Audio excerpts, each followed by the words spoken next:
We interrupt this program for an emergency action notification. Important information will follow.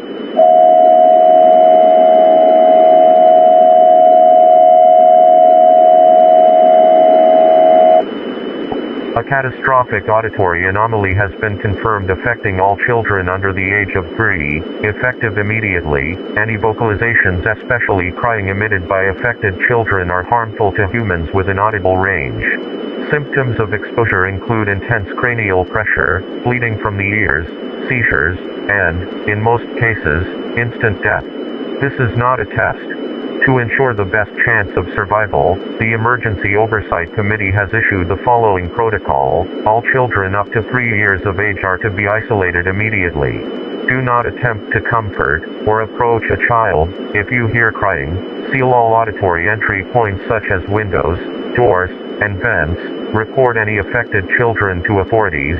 Any hearing protection available should be used at this time. Under no circumstances should anyone attempt to silence a child directly.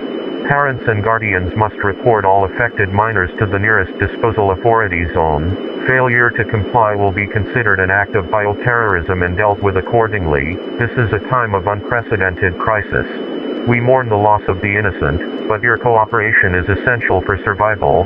Stay tuned for any further updates. Remain calm, remain vigilant, and follow all instructions.